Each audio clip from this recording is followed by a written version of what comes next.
One TV Patrol. Padayon sa mga balita sa One TV Patrol. Mga motorcab sa laing lokalidad nga mamasahero sa syudad subling bawalan. Posibleng sitahon na sa CTMS o City Traffic Management and Services ang mga motorcab nga mosulod sa dakbayan sa Uzamis og mo-pick up og mga pasahero. Inihuman mihatag og abeso ang konseho nga mahimo kining sitahon sa mga operatiba sa CTMS sumala sa giamindahang ordinansa nga giaprobahan sa komitiba ni Committee on Public Utilities Chairman Archie Romero sa mga tuig nga milabay. Usa kini sa mga pangutana o concerns nga gipadangan sa CTMS atol sa ulahing regular session sa konseho ning syudad kung aduna ba sila jurisdiksyon o gahom nga musita og moisyo o citation ticket alang sa mga motorcab gikan sa laing lokalidad.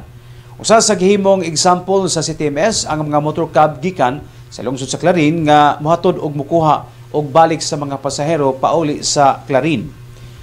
Dihay panahon nga mipatuman og connecting trip o travel ang kagamahanang lokal partikular sa Clarin ug Uzamis gumikan sa restriction sa COVID-19. O kini nga restriction nagpadayon human mipatuman og lokal nga balaod ang kagamahanang lokal sa dakbayan sa Uzamis nga bawal na mosulod ang mga motorcab sa lungsod sa Clarin nga namasahero gumikan sa hilisgutanang prangkisa.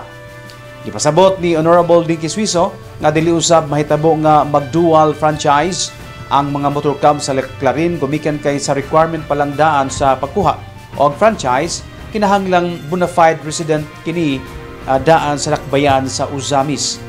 Apan gikonsiderahan sa ordinansa ang mga motorcab nga mosulod sa sentrong bahin sa syudad alang sa hospital admission purposes.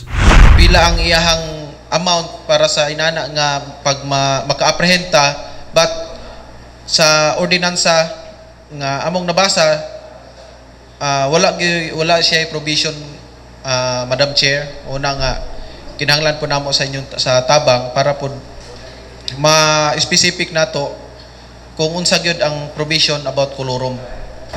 Kuan Madam Chair, kaning mosulod nga di paseroan sa Uzamis nga nagbiyahe sa example ng Clarin. Dayon ning sulod sila sa Uzamis nga di paseroan nila nga motor, din pick up sila na to og pasahero sa within our EOR. So dali mas murag pwede na to sila matikitan kay sa wala man sila franchise. So kung wala franchise, illegal ang dakpon.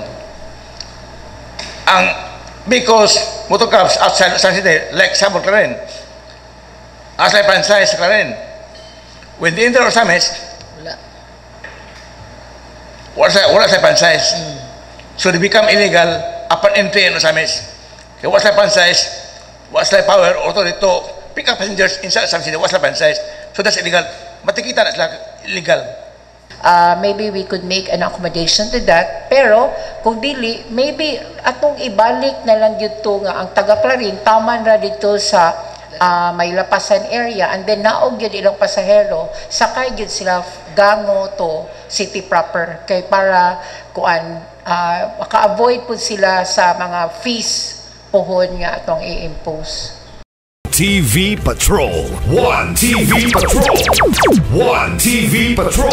One TV Patrol. Kapitan Leo Pigalan gipasgarbo ang bag-ong gitukod nga 3-story building